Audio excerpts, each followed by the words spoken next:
Viewers, कैसे हैं आप सभी का मेरा कॉमर्स नॉलेज एनटीएनेट यूट्यूब चैनल में स्वागत है। जैसे कि आपने इस वीडियो के थंबनेल में देखा होगा कि आज की वीडियो जो है वो कोरिलेशन एनालिसिस के ऊपर है। अगर आप कॉमर्स के स्टूडेंट्स हैं और कॉम्पिटिटिव एग्ज़ाम्स की तैयारी कर रहे हैं तो ये वीडियो आपके लिए बहुत ज़्यादा बेनिफिशियल हो जाती है। तो इस वीडियो को हम जल्दी से शुरू करते हैं, ज़्यादा टाइम वेस्ट नहीं करेंगे। इस वीडियो में आज आपके लिए मैं लाई हूँ introduction of correlation, type of correlation and properties of correlation. Properties of correlation and type of correlation जो है वो बहुत ज़्यादा इंपॉर्टेंट टॉपिक हो जाता है, क्योंकि इसमें से आपको कभी ना कभी एक क्वेश्चन ज़रूर कॉम्पिटिटिव एग्ज़ाम में देखने के लिए मिलता है। और अगर आप एंटी नेट के स्टूडेंट्स हैं या पीजीटी के स्टूडेंट्स हैं तो आपके लिए तो ये और भी ज़्यादा इंपॉर्टेंट है, बिकॉज इसमें से डेफिनेटली एक क्वेश्चन तो आता ही है। सबसे पहले हम बात करते हैं कि कोरिलेशन क्या है। कोरिलेशन जो है वो दो वेरिएबल्स के बीच में क्लोजनेस को बताता है। और कोरिलेशन को सबसे पहले किसने डेवलप किया था? कोरिलेशन को डेवलप किया था फ्रांसिस गैल्टन ने 1885 को। इस लाइन को आप हाईलाइट कर लीजिए, अपनी नोटबुक में लिख लीजिए, क्योंकि जितना आप अपने हाथों से हैंड रिटन लिखोगे आपको उतना ज़्यादा पेपर्स के टाइम याद रहता है। तो मैंने आपको बताया कि कोरिलेशन दो वेरिएबल्स के बीच में रिलेशनशिप को बताता है। वेरिएबल ज़रूरी दो ही नहीं होंगे, दो से ज़्यादा भी हो सकते हैं। दूसरी बात यह है कि कोरिलेशन क्या बताता है? Degree of relationship.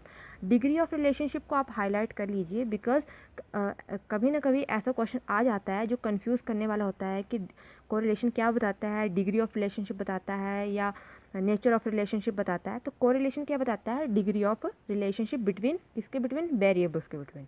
ओके, तो कोरिलेशन की इंट्रोडक्शन यही है। अब हम मूव ऑन करते हैं टाइप्स के बारे में। टाइप्स क्या हैं? बहुत से टाइप्स हैं, स्टेप बाय स्टेप पढ़ेंगे।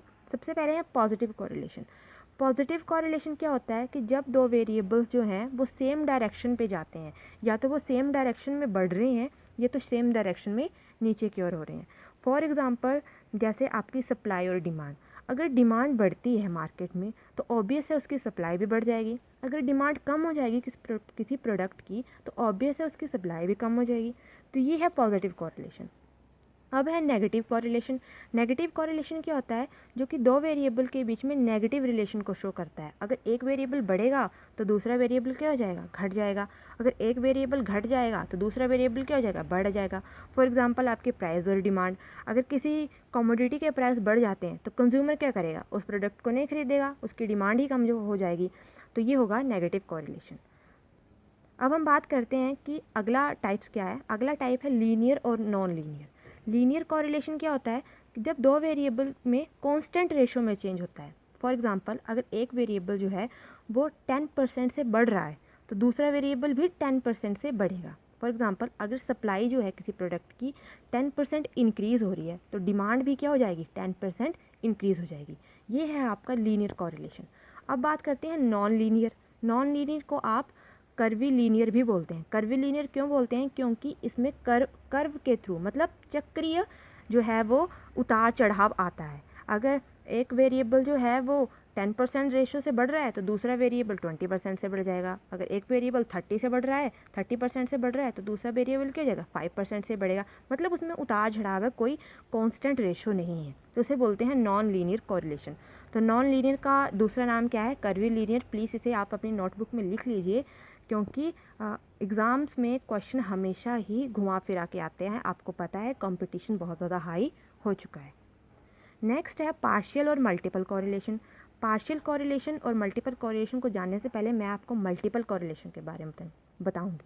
मल्टीपल जैसे कि नाम से पता चल रहा है, मोर देन टू वेरिएबल्स। जब दो से ज़्यादा वेरिएबल के बीच में कोरिलेशन हम बताएंगे तो वो होगा मल्टीपल कोरिलेशन। अब बात करते हैं पार्शियल कोरिलेशन क्या होता है। पार्शियल कोरिलेशन भी मल्टीपल कोरिलेशन की ही तरह होता है, लेकिन इसमें हम दो वेरिएबल को स्टडी करते हैं और अदर्स वेरिएबल को हम कांस्टेंट रखते हैं। ठीक है, जैसे मैंने इसमें लिखा है कि रिलेशन बिटवीन टू और more variables are consider consuming other variables are constant. I hope आपको टाइप्स अच्छे से समझ आए हैं। पार्शियल और मल्टीपल को ध्यान से पढ़ लेना, क्योंकि इसी में ही कन्फ्यूज़न हमेशा एनटीए हो या पीजीटी कॉमर्स के स्टूडेंट हो या कॉमर्स से रिलेटेड किसी भी कॉम्पिटिटिव एग्ज़ाम्स की तैयारी करने वाले स्टूडेंट हो, खासकर टीचिंग लाइन वाले, तो आपको ये घुमा फिरा के क्वेश्चन पूछते हैं। मोस्ट इम्पॉर्टेंट टॉपिक है आपके लिए प्रॉपर्टीज़ ऑफ कोरिलेशन। कभी भी एग्ज़ाम में जाएं, कोरिलेशन की प्रॉपर्टीज़ हमेशा पढ़ के जाएं। बिकॉज प्रॉपर्टीज़ में से क्वेश्चन आता है। इसकी फर्स्ट प्रॉपर्टीज़ बहुत इंपॉर्टेंट है, प्रीवियस ईयर के क्वेश्चन उठा के देख लेना, इस प्रॉपर्टीज़ में से हमेशा क्वेश्चन आया होगा। कोफिशिएंट ऑफ कोरिलेशन जो होता है वो +1 और -1 के बीच में वेरी करता है, नोट डाउन कर लो। नेक्स्ट है कोफिशिएंट ऑफ कोरिलेशन जो होता है वो independent of change of origin and scale होता है।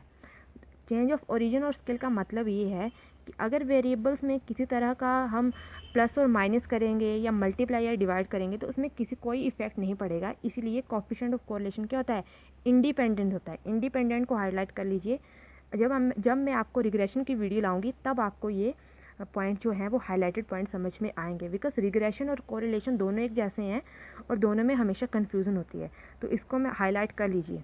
नेक्स्ट है कि अगर r is equal to -1, r क्या मतलब है, कोरिलेशन। कोरिलेशन अगर -1 है तो कोफिशिएंट ऑफ कोरिलेशन भी नेगेटिव होगा।